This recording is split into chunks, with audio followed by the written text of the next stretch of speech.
You know, the world of Final Fantasy XIV is so much more massive than people understand. Everyone enjoys the MSQ, side quests, job quests, and more, but rarely get an understanding of just how versatile this world is due to the limitations of being a video game. That, and the story never really encourages you to ask questions.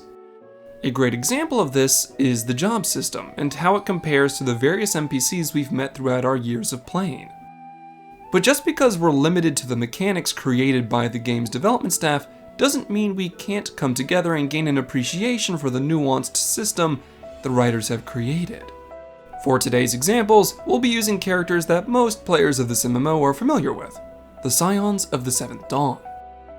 Through the trust system, many players have realized that these characters don't always follow the strict job system that we use as players. So today we'll pick apart why that is, and I'll attempt to explain as best I can. But first, I'll be setting a couple ground rules so that our data doesn't get too muddy. First, we won't be using any game data from 1.0, as its combat system is ultimately nothing like A Realm Reborn onward. If you think 2.0 played slowly, you have no idea what slow combat really is. The spoiled, ignorant masses that they are. Secondly, we won't be using the Warrior of Light as an example for anything because of how broken they are compared to everyone else. In the lore, Old Soul crystals are stated to be very rare and precious artifacts that only a select few may ever see in their entire life. Meanwhile, the Warrior of Light gets a couple new soul crystals now and then just for sneezing the right way. Yo, what the fuck? So, with these two caveats out of the way, let us begin our journey of understanding the other side of Final Fantasy XIV's job system. As players, our jobs are defined by two factors, our weapon and our soul crystal. But technically, neither of those things are entirely necessary. For creativity's sake, let's say someone is training to become a paladin, but instead of the traditional sword and shield, they use a spear.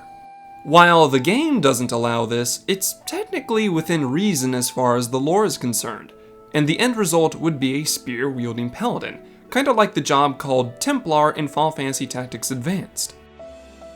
By separating the video game mechanics from the lore, we gain a better understanding of what exactly is going on with the Scions and their various talents. For the sake of simplicity, we'll only discuss the Scions that get the most screen time, and we'll begin with the characters that are sadly no longer with us. This is your one and only spoiler warning. If you are not caught up to Endwalker, you're about to have a bumpy ride. But if you don't care, then let's jump right in. Our analysis begins with the biggest fish in the pond, Louisoix Leveilleur.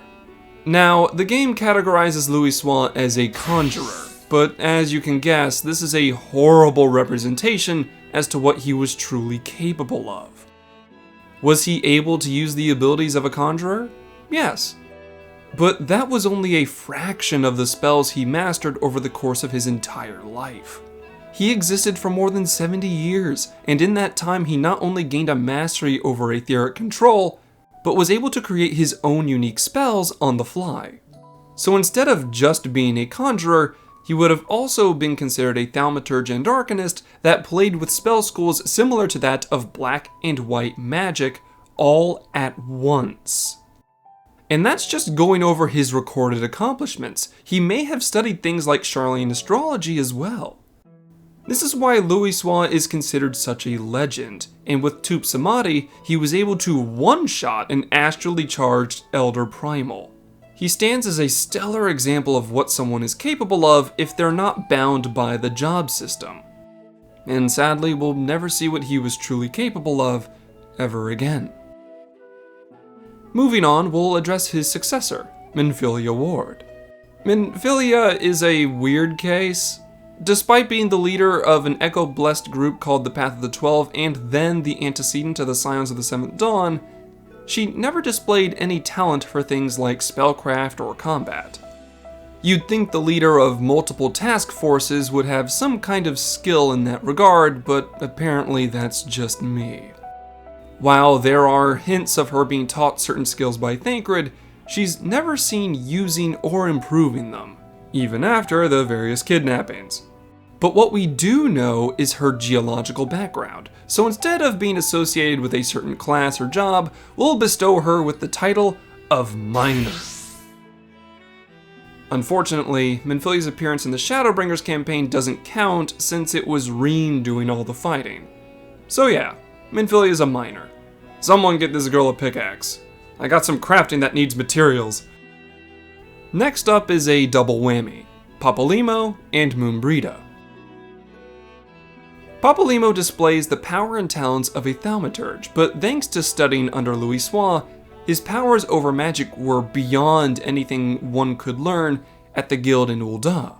So we'll classify him as Thaumaturge Plus since he likely understood much more than he ever let on, much like his mentor. Thaumaturge Plus for when you're not a black mage but could mop the floor with everyone in Ul'dah.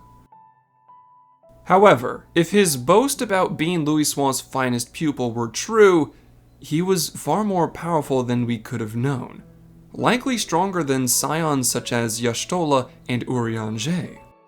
While Papalimo is a good example of how detached a class can become from the job system, Moenbryda is a rather standard example. Moenbryda is classified as a marauder, which makes sense given her favorite weapon was the dual haken. However, I don't have any records that state she trained for a while with the Marauders Guild, and axes aren't exactly a popular weapon in Old Charlian. So despite the lack of an obvious mentor, she was regarded as being very skilled, able to slay your run-of-the-mill monster with ease. It's just a shame her only real fights were against an Ascian, which, understandably, was a fight she could never have won on her own. So, Moenbryda is a fine example of a mostly self-taught marauder. Now that we've gotten our posthumous mentions out of the way, let us proceed with an unofficial member of the Scions, Lyse Hext. Many people are under the impression that she's a monk, but that's kind of impossible since the Temple of the Fist is only just now starting to accept students again. However, even though she's never received any formal monk training, she's still very skilled at hand-to-hand combat, like a pugilist. And if we're being generous, we could even say she's a master pugilist thanks to her added training with the Scions of the Seventh Dawn. It's possible that no member of the Pugilist Guild could beat her because of these grander experiences. So we will award her with the title of Pugilist Plus. Deviating from martial tactics, we return to magic with Krile Baldessian. Krile is classified as a conjurer, just like Louisoix. While she doesn't have the same wealth of knowledge as the deceased Archon, her skills in the field of defensive and restorative magics are exceedingly impressive. Krile never excelled in offensive spells, but her abilities to protect and heal are close to that of a white mage despite the lack of training and a soul crystal. Given this talent for restorative spells, we can easily say she's Conjurer Plus, since her knowledge of aetherology goes well beyond anything you could learn at the Conjurer's Guild. Following up, explaining G'rahatia is rather easy. We met him when he was trying out archery, but now he's labeled as an all-rounder, someone who's able to fill the role of a tank, healer, or DPS at all times. In other words, he's become the perfect mage. But how is this possible? Simply put, the Crystal Exarch. From the Crystal Exarch's memories, G'rahatia inherited an entire century of practiced spellcraft, giving him decades more experience than the legendary Louisoix. It's likely that the title of All-Rounder is what all mages would eventually evolve into if given enough time. But funny enough, Blue Mage is technically an all-rounder as well since it can fill all three roles. But since it's a meme, we may never see its true potential. Next up is Estinien Y'shtola. This one is really straightforward. Simply put, Estinien is a Dragoon. The only thing that separates him from his peers is the fact that he was the Azure Dragoon and he was possessed by Nidhogg for a bit. These experiences have soaked him in Draconic Aether, and as such gives him access to empowered abilities that are well beyond what your standard Dragoon could ever learn. So when compared to your typical Ishgardian Dragoon, he's certainly Dragoon Plus. But now things start to get more complicated again as we address Y'shtola rule. In base ARR, she's seen as a conjurer with her little wand, but this is a false observation. While Y'shtola displayed the abilities of a conjurer, she was already much more skilled than one, and likely could have given white mages a run for their money. This is because she was taught by both Master Matoya and Louisoix Leveilleur, giving her an understanding of magic far surpassing your typical mage. She was so proficient with spellcraft that she created her own variety of spells that mimics the lethality of black magic. As a sorceress, Y'shtola has merged her own version of black magic with the powers of a conjurer, allowing her to wield all 6 elements at the same time. This makes her a true DPS healer hybrid, and a fine example of what magic is capable of outside of our standard job system. Following up, we have Thancred Waters. As a young man, Thancred was a bit of a street rat, and would have been classified as an unrefined rogue. However, after being brought to Sharlayan, he received a formal education in all things related to survival and espionage, becoming something akin to a ninja without all the spells and hand signs. However, he eventually picked up the skills of a gunbreaker from a Hrothgar named Rostic Louisoix. But he didn't suddenly forget his skills as a rogue, so while he's classified as a gunbreaker, he's more like a gunbreaker rogue hybrid, making him a tank and DPS at the same time. Finally, we'll address Alphinaud, Lyse, and Eorzea.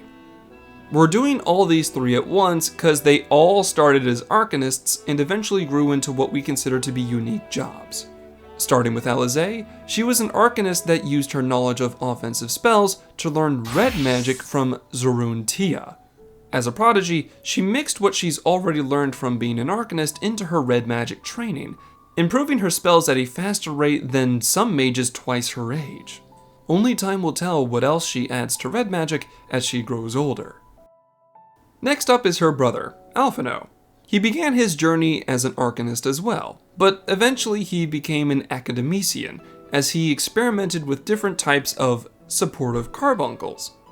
Academician is like a scholar, but instead of using a fairy like Eos, he has a specialized carbuncle instead.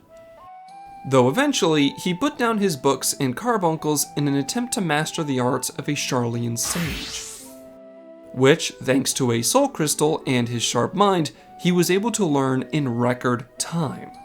Eventually, he may be able to combine his skills as an academician with that of a sage. Who knows what that might create? And lastly, we'll address Eorzea. He also was an Arcanist when we first meet him, but eventually he revealed his knowledge and skills as an astrologian, confirming that he had already mastered more than one discipline. However, he has one more trick up his sleeve that is easily missed. He has another job, a DPS called Lithomancer. Lithomancy is apparently what happens when you're a summoner with no summons. Eorzea can visibly enter Dreadworm trance like a summoner and even use skills like Death Flare. But since he lacks the training, he can't conjure anything beyond a carbuncle. However, the fact that he was able to learn all those things on his own without a summoner's soul crystal speaks volumes of his skill. And that, my friends, will cover all the scions we've seen in action.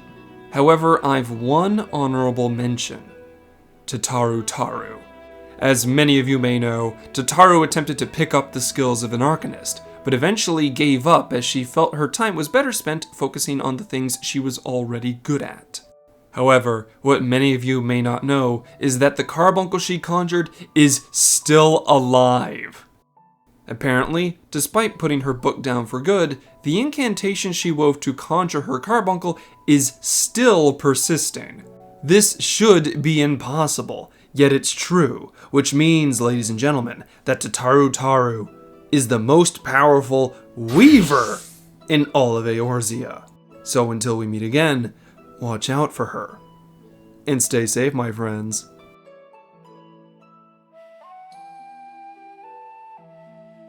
If you like this video, don't forget to like and subscribe. Big shout out to my patrons: Rovakis, Potato, Runeteer, the Yellow Couch, Papaya, Cyan, Sage Mouse, and Volvolisoma. If you want to see more lore content in the future, share this with your friends. My dream is to share as much as I find with as many people as possible. And if you do end up helping me, thank you so much in advance. And have a wonderful day.